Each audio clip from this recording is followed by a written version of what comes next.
Douglas Brenner Shocks, Southern California. I'm authorized Ohlins sales and service. Lots of sales guys, not many service guys. And I'm probably the only one in the country that's authorized to sell and service Ohlins motorcycle and automotive.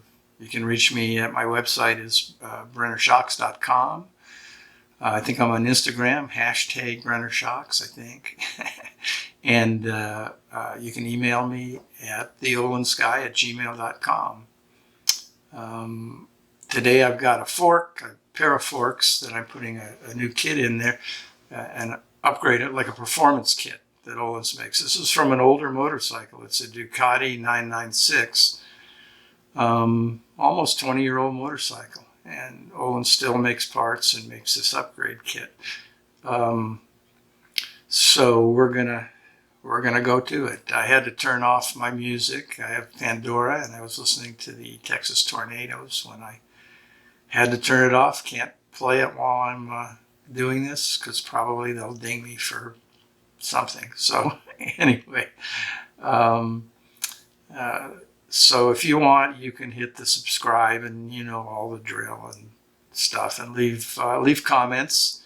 Let me know what you want to see, what you didn't see, what you hate, what you like, maybe what music you listen to when you work on stuff, because I'm sure it's a lot different than mine and everybody else's. So let's get started.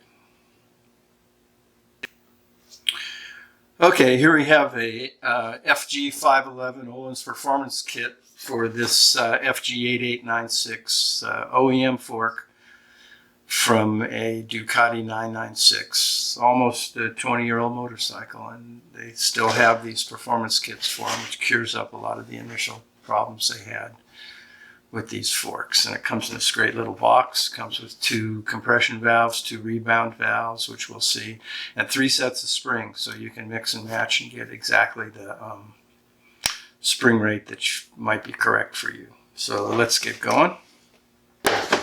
All right, first thing you always want to do on any fork is take out spring preload. Makes it easier to get it apart. And also there's a little jam nut in this, and if you don't, it's up in there, you can't get to it. So, and by the time you take it apart, it's hard to take out the rebound. So do it first. And then you don't have to back off the damping of the rebound, but this one has compression damping. You do have to back off that, so it'll make it easier to bleed. This top isn't on when you're bleeding anyway, so you don't need to do it. So I have my handy dandy tool I made on my little CNC machine I used to have, and let's take off the top. They shouldn't be tight at all. 10 Newton meters. This is how much you tighten this top. All right, there we are. We'll move it up here. Fork thingy. This vise is great. It's a Motion Pro vise, makes it real easy for me. And then these don't have a whole lot of spring preload. It's not hard to get this tool in. All the later model ones have the spring on top and it's much easier. This is quite an old fork, and it's still a lot easier than Showas and all that. So we'll pull this down best we can and use the little tool to get under the nut. Then I just machined down this, you can file it or grind it. I made this 17 millimeter a little thinner so I can get in here without any problem. And always loosen this by holding the preload adjuster, not the top, the fork top. You can do it, but it jams up the preload adjuster. So there we go. All right. Pull this off. Pull this out. This is this actuates the rebound damping, the needle valve down in there, and it'll just fall out anyway when I drain the oil. Then you got to take this nut off. Hold down, pop the nut off. Beauteous. And here's the preload adjuster tube, and then down in there, which it'll fall out when I drain the oil. I usually just let everything fall out just for demonstration purposes, I'll pull the spring out. There's the spring. All right, that part's done. I'll drain the oil and I'll get back to you. Okay, this is all drained, and let's pop off this tube. We couldn't do this. This is a Showa. We'd have to have everything out of here before this would come off. So we'll pop the tube off, and we're going to change the seals and clean it up. We can do that later. Take this off. Okay, so now we're going to take the insides out. So we need our Ohlins tool. I think it's this tool. It's got little tangs on it that line up with the tangs of.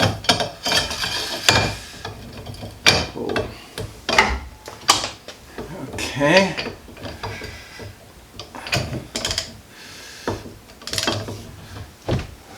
There we go. Beautiful. That's done. We'll get it all the way out.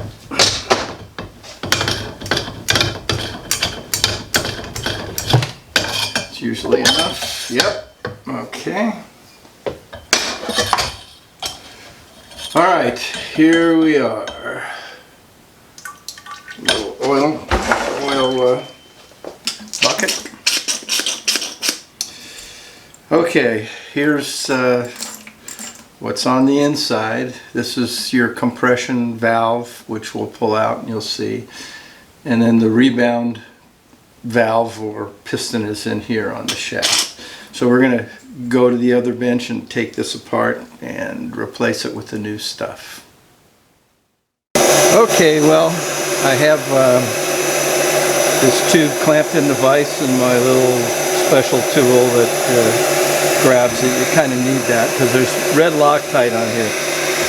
So I've been warming this baby up for a while.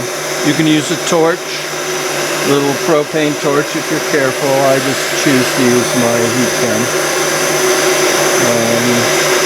That should be about right. So get the Ohlins tool here, the same one we took it out with. Pop it on here. Let's see how it's doing. There we go. All right. So we'll pop this off.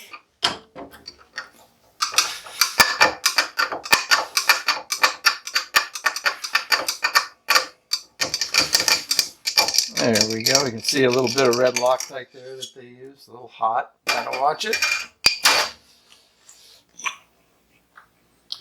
Okay, and see, it's when you clamp this, you notice it was a little tight coming out because this kind of restricts the tube. So here's the original valve or piston, and here's the new one. Then we'll take this out. Oops. Oil, always oil. I'm covered in oil my whole life. So here's the foot valve. Let me get my tool. I got a poker tool here. Sorry. And just kind of pop it out. And there's the old foot valve. Okay, I've taken the jam nut back. Excuse me. And I've heated this up because there's red Loctite on here. And I've already kind of loosened it just for expedience. And we'll take it off. You got to be careful because there's a spring here. Here it is. This is the valve for the rebound lead. This is how you adjust your rebound. The little spring that keeps it kind of from falling down. Here's the new valve. And let's see if I can get in the picture. You notice it's, if you put the pistons together, the new one's shorter. So what'll happen is this jam nut will be further down, and you don't worry that it hasn't bottomed or anything, because it's just a little different. So let's clean it up with our speed solve, best stuff ever. Don't use brake clean, it'll kill you. It'll clean stuff, but it's not good. This is the best stuff you can get. Okay, and it's specifying red Loctite on my directions. I follow instructions, although my wife, the lovely and talented Marlene, might disagree. But I guess I'll just have to show her the video to prove it. So then you just pop this baby on. And it says tighten to 25 Newton meters, but I don't really have a torque wrench that does it. So you just kind of snug it. You make sure you don't over tighten stuff. So that looks good. And then we'll get another 17. And we'll tighten the jam nut. There we go. And you'll notice there's more thread showing here to accommodate this little different length. So that the piston and everything's in the same position as this. You also notice it looks like on this there's some sort of a funky check valve or something. This whole thing is spring loaded. Here you actually have some shims, so the blow off is metered. It's probably part of the performance part of it, because this is a rebound shaft. So these are the shims that go off and rebound. But when the shaft's going down, these pretty much have to be blocked so that the oil can go through the foot valve, which is the here's the new foot valve, which is the compression damping. So you notice the shims are on this side, and then this is just a check valve. You can see the little spring, and it's easy to, I don't see that, but it's easy to move.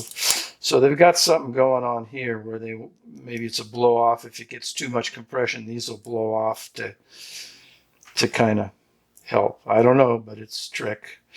So anyway, next we'll assemble the insides here and put it back in the fork.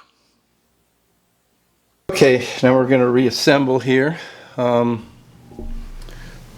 I've put just a little Ohlins red, too much is just enough grease on here, just a bit, because I don't want to get it in the threads here.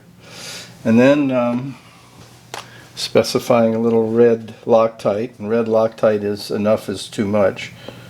I try to just get the littlest bit, but I never seem to be successful at getting that much of it.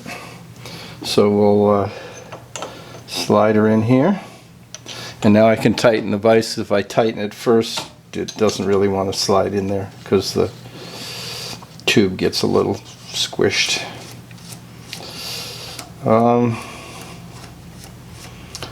Just tighten her up, and I'll just kind of snug this up a little, because when I put it back in the tube, I'll torque everything and they'll both torque properly. I think it's 40 to 45 Newton meters. I think there, we'll just tighten it, tighten the vise a little. Okay. All right. Now we'll pop this out, and we'll put in the foot valve. Here's the foot valve. This is your compression damping.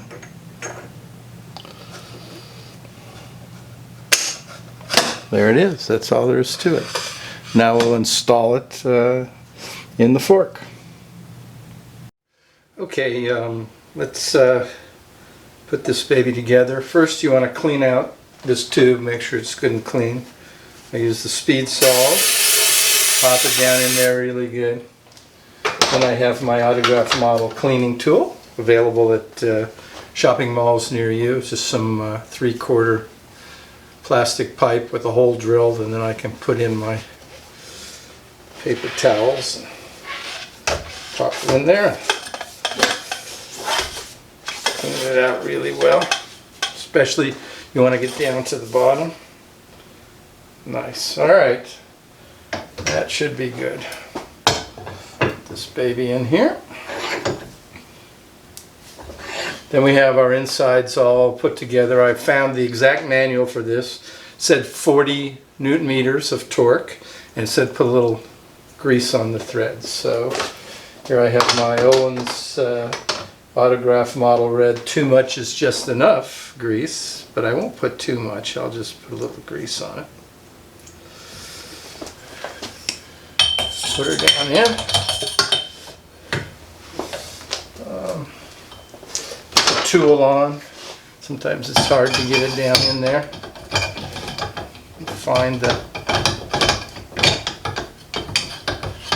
That's it. Let's see. Yeah, yay. And I'll get my trusty torque wrench. Oops. And turn it on. And it's at 40. What are the odds of that? All right. So I think I need a. This is half inch. So let me get my adapter.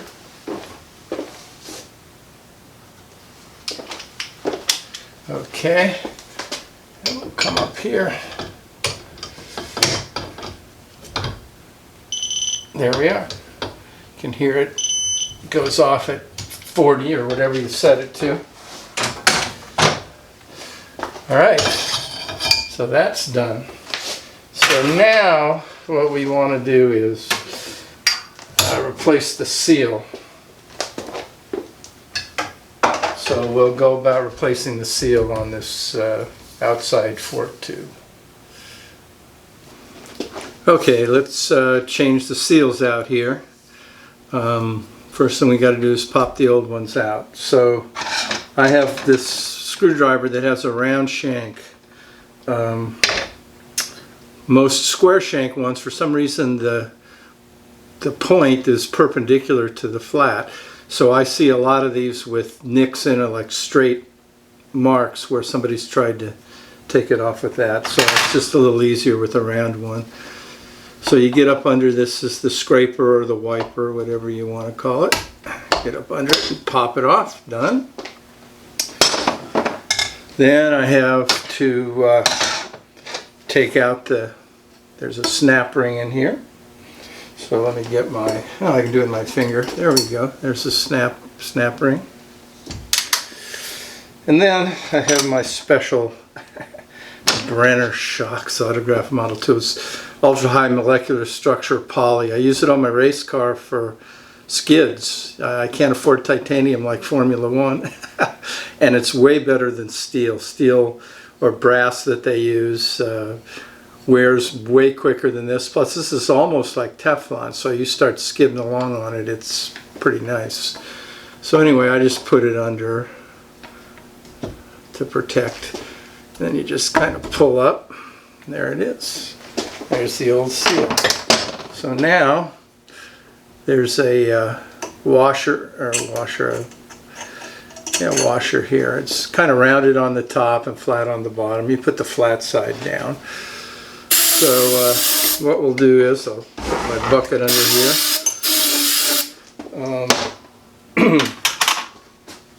We'll use my autograph model available at shopping malls near you. Cleaning tool.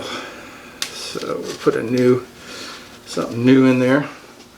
Pop it down in. Clean it up really good. Get all the crap out of there.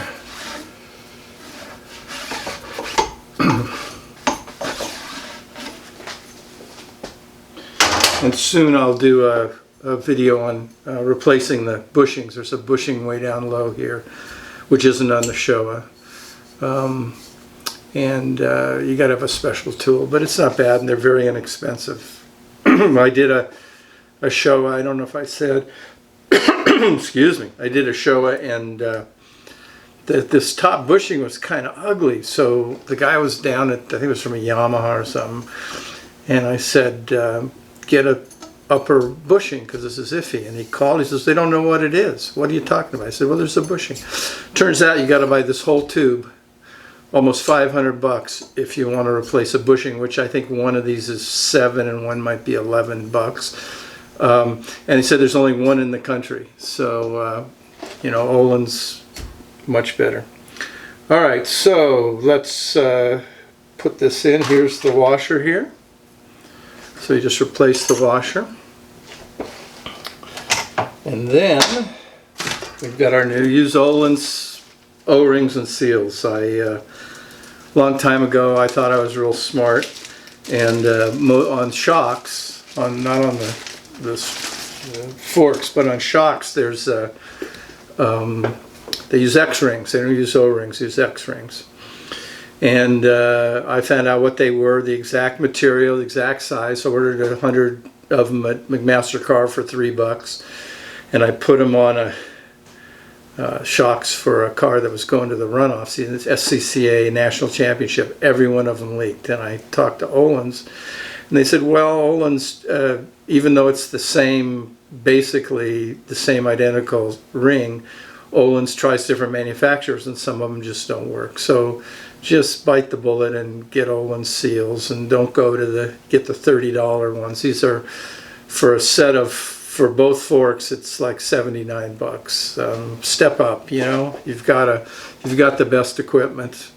Don't skimp. So anyway, I like to fill this up with red. Is too much is just enough grease in the back. I don't know if it's in focus. In the very back, and get it greased. And you can grease a little on the outside to get it in there because it's held in with the snap ring. So it shouldn't move around. So I have this another great tool from Motion Pro, and it's split to use with like Showa and stuff, because you got to thread these all down on this tube before you can put this on, because, well, it's a long story, but you don't need split ones on this. So I just make sure it goes down in there. Pass the O-ring groove and make sure it's even.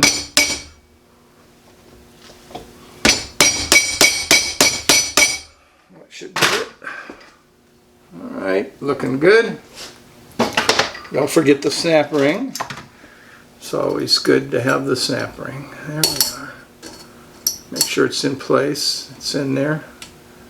It snaps in. Great. Okay. Then we'll put in the scraper, or if you want to call it a wiper. You don't want grease on the outside because it kind of sticks in here. In fact, you want to wipe it out in here, but you want it on the inside. I always like pack them a little bit and get a lot of grease on. It might not help, but it couldn't hurt. So and then I use this great tool again. Just, you don't really need to put much force on it. There it is. That's all there is to it. So now let's assemble the whole deal here. Alright, I'll just pop this in. So again, if it was a Showa, there'd be a bearing here. You'd have to take this bearing off, split bearing. There's a little groove that it fits in, and you'd have to put all what we just did, fish it down and the bearing down, and then put this back on and put it in, turn it upside down, use this thing to pound it in with this installed. And also it just occurred to me that because this bearing's here, you're riding on the aluminum on the inside of this outside tube, where with the Ohlins the bushing is riding on steel. So they've got it figured out. So we'll just pop it in here, just carefully, and go past. There's another bushing up here. There, beauteous.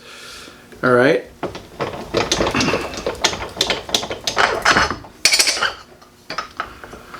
Okay, we're kind of ready to put it together, but there's a problem. Not a problem.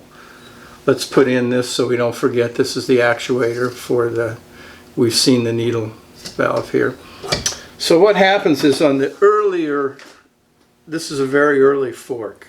It's a Road and Track 43 millimeter R&T fork, but they used a 240 millimeter spring, and they don't make them anymore. They don't use them. And this kit came because it covers a lot of different forks, and the later ones are 260 millimeter forks. 260 millimeter springs. It came with 260 millimeter springs.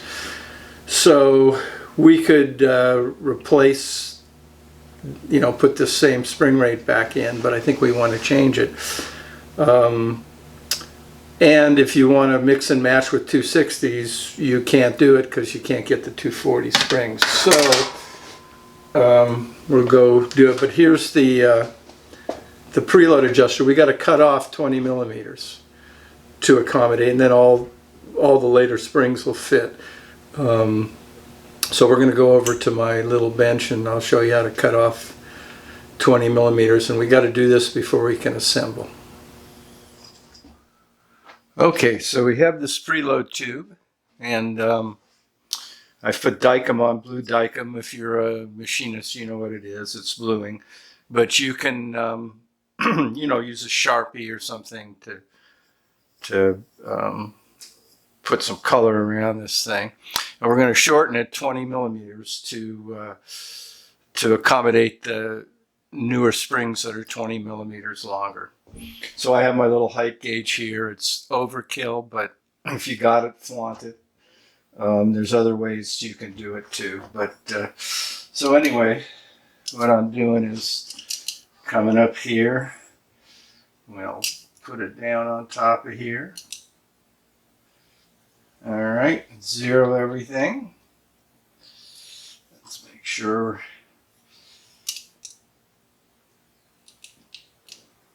All right, 0, 0, 0. Okay, 20 millimeters is 787 thousandths. So we'll go down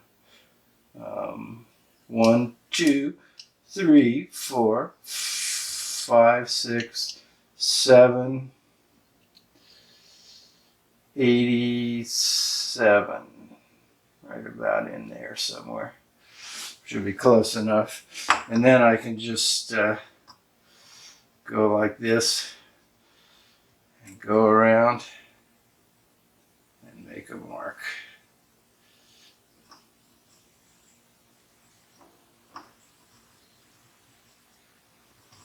So hopefully you can see there's, I don't know when I can focus this, but there's a mark there. Double check it. I have calipers, so I'll go to 20 millimeters on my calipers, and it's right on. And also you can do this if you have calipers. You can just score it with the calipers. It's plenty good. So now let's cut it, and we'll fix it. Okay, we're just going to take a hacksaw. I've got this in my soft jaws. You don't have to hold it real tight, but tight enough so it doesn't move. And I'm going to saw this off, and then I'll finish it up in my belt sander. You can do it with a file or whatever. And I've had the good fortune, as many things I've had good fortune in my life, of working around and knowing some of the greatest fabricators ever, in the 60s and 70s in Southern California. They were just fantastic craftsmen around. And one of the main rules that was said to me a million times is leave the line. So you want to make sure, even at the finishing, you leave the line. So what we're going to do here is just get away from the line a bit and make sure we don't, because this isn't something we want to screw up, and just hack at it. And then what I'll do is I'll do a little bit, and I'll just keep turning it so that I know I'm not going to mess up. So I'll keep after it and come back when I'm kind of done. Okay, we've got this preload spacer tube all cut down 20 millimeters. And it's now time to put oil in this, but we have an issue. or I don't know what you'd call it. This is a really early fork. This preload tube is above the spring. And in the instructions for this kit, which is made for later forks, they're R&T, 43 millimeter R&T forks, the kit's made for. It says to do the oil level with the preload adjusting tube in there, which doesn't happen very often. Usually, the oil levels are always done without the spring or the preload tube, and that's why you always read on Ohlins, you read the specification sheet, because it'll say if they want it, let's say with the spring in or something. So this is kind of a problem, because I think most of the forks that this kit goes in, the springs on top, the springs on top and the preload adjuster is on the bottom, so you can put it in and fill it up and leave it there once you've got the oil level. But this is the other way around. So I think I'm just going to do the oil level with this in and then fish it out and put the spring in and stuff. You can always change oil level. It's not a big deal. If you don't like what's happening, you can change it. But I think it'll be pretty good, because I don't think if I put the spring in there, I don't think the difference in how much oil it's going to displace is going to be that much different. I took the bluing off because I don't want it to mix with the oil and people think I put crap oil in here. Be sure to use Ohlins oil. I saw a guy on YouTube that said you put thicker oil in if you weigh more, which is, it shows no understanding of what's going on, unless he's talking about something else he didn't make clear. But right now, or any damper that we're talking about, any shock, fork, strut, steering damper, when it's not moving, there's no damping going on. And you could have molasses in there, or you could have thick oil, Crisco or whatever, as long as there was enough weight to push it all through the bleed. When it stops, there's no damping. So I don't know what that has anything to do, how that has anything to do. If he's talking about he might want to retard, put more compression damping in, basically, you don't do it that way. You've got adjusters and you can revalve. It's crazy. So anyway, enough ranting and raving.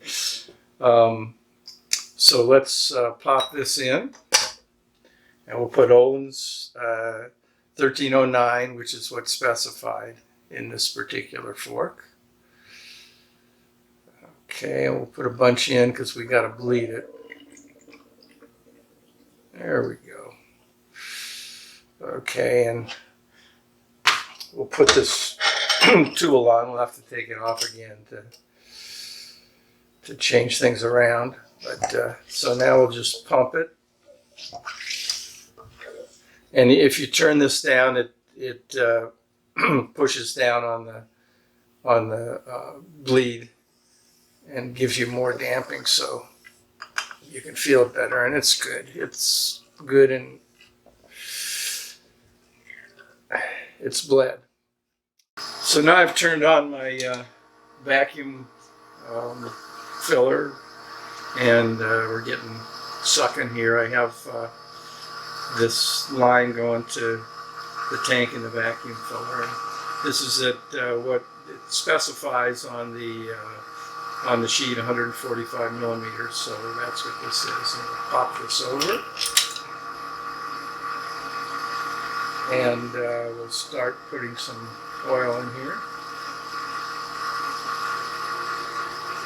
And I want to see solid oil. There's solid oil. So we'll wait until it sucks all the solid oil out. There, okay, so we know that's exactly what we want. 145 millimeters. Okay, now we got to pull this up And you don't have to go through all this on the later models, but it's still not that bad. So we'll pop out the preload adjuster, or preload spacer, I guess you should call it. It doesn't adjust anything, just spaces. And we'll pop in the spring. I have the part number, and it's a 9.5 newtons per millimeter. We're using that in both forks. And you just put that up usually as a convention. It has nothing to do with performance. It's just it's easier to see what spring is in here. And then we'll put the preload spacer tube on. And then next, we'll pop on the jam nut. You gotta get the jam nut way down in there, because you want to make sure that that the top here is all the way down, because otherwise your adjustment won't be right. You won't be able, if it's up higher, this will not be pushed down right away or never. So you got to make sure that this is threaded all the way down. So what we'll do is we'll get our little tool here, pop it under here, yay, and push it down. I'll get it down all the way. All right, so now we'll take the top, and I've backed this all the way off. I know in the beginning I said you don't need to, but you need to at this point, so I probably just should have done it in the beginning, because if it's down, it puts pressure, it starts to push the rebound damping needle down, and it seems like it's sticking. So the best thing is just to undo everything. Let's just make sure that I've done that. Now we'll just back it off all the way. All right, okay, now we'll thread this down. You got to make sure it's down all the way till it bottoms.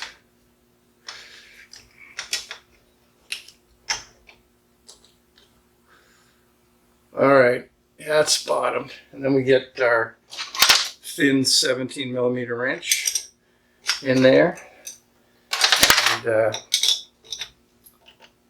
always tighten and loosen with the preload adjusting knob, or whatever you want to call it. And then only needs 10 Nm, 10 newton meters, so it doesn't have to be that tight. So there's that for styling. Put this baby up.